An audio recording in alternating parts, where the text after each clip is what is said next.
আসসালামু আলাইকুম রহমতুল্লাহ। আল্লাহ তাআলার নৈকট্য অর্জনের অন্যতম মাধ্যম জিকির। জিকিরের মাধ্যমে মানুষের অন্তরে পরিশুদ্ধ হয়, শয়তানের ধোঁকা ও প্রতারণা থেকে মুক্তি পায়, আল্লাহর দরবারে মর্যাদা বৃদ্ধি পায়। আর জিকির বা আল্লাহর স্মরণ থেকে গাফেল ব্যক্তি সবচেয়ে বেশি ক্ষতিগ্রস্ত হয়। এজন্য আল্লাহ তাআলা সব ব্যক্তি সবসময় জিকিরে মশগুল থাকেন। কারণ আল্লাহওয়ালা ব্যক্তি যখন জিকিরে থেকে গাফেল বা বেখেয়ালি হয়, তখন শয়তান তার কাঁধে চড়ে বসে। আল্লাহ তাআলা কুরআন পাকে ইরশাদ করেন, যে ব্যক্তি পরম দয়াময় আল্লাহর স্মরণে উদাসীন হয়, তিনি তার জন্য এক শয়তানকে নিয়োজিত করেন, অতঃপর সে হয় তার সহচর।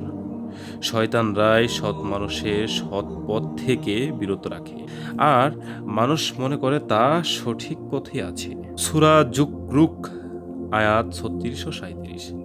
শয়তানের আক্রমণ থেকে মুমিনের বেঁচে থাকার জন্য আল্লাহ তাআলা কোরআনের অনেক জায়গায় নসিহত পেশ করেছেন। শয়তান সম্পর্কে অবিরাম গোমরাহীন প্রচেষ্টার ব্যাপারে সতর্ক করেছেন। আল্লাহ তাআলা বলেন, আর যদি শয়তানের কুমন্ত্র তোমাকে প্রচারিত করে, তাহলে আল্লাহর কাছে আশ্রয় চাও।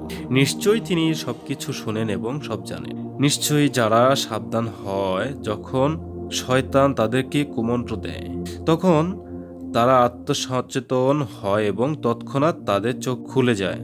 আর যারা শয়তানের ভাই, শয়তানরা তাদের বিভ্রান্তির দিকে টেনে নেয় এবং এই বিষয়ে কোনো ত্রুটি করে না। সূরা আরাফ আয়াত নাম্বার 200-202।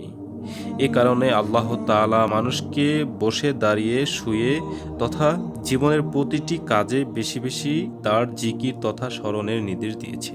আল্লাহ জিকির ও স্মরণের ফলে মানুষ প্রথমত শয়তানের গোমরাহীন থেকে মুক্তি পায়। জিকিরের মাধ্যমে বান্দা জাহান্নামের কঠিন আগুন থেকে মুক্তি পাবে। আল্লাহ তাআলা বলেন, যারা দাঁড়িয়ে, বসে এবং শুয়ে আল্লাহর জিকির স্মরণ করে, আকাশমণ্ডলী ও পৃথিবীর সৃষ্টি সম্পর্কে চিন্তা করে এবং বলে, হে আমাদের প্রতিপালক, তুমি এসব নিরর্থক সৃষ্টি করনি, তুমি পবিত্র, তুমি আমাদেরকে আগুনের শাস্তি থেকে রক্ষা করো। সূরা আল ইমরান আয়াত 191। পরিশেষে শয়তানের আক্রমণ ও ধোঁকা থেকে বেঁচে থাকার আল্লাহর স্মরণ বিকল্প নেই। তাছাড়া আল্লাহর স্মরণে রয়েছে প্রকৃতি সফলতা। আল্লাহ তাআলা বান্দাদেরকে আপন করে নেওয়ার ঘোষণা দেন, অতএব তোমরা আমাকে স্মরণ করো, আমিও তোমাদেরকে স্মরণ করব। তোমরা আমার প্রতি কৃতজ্ঞ হও, মুখ ফিরিয়ে নিও না।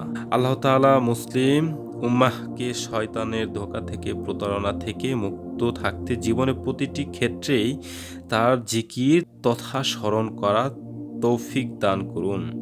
জিকির তথা তার স্মরণের মাধ্যমে দুনিয়া ও পরকালে সফলতা লাভ করা তৌফিক দান করুন। আমিন।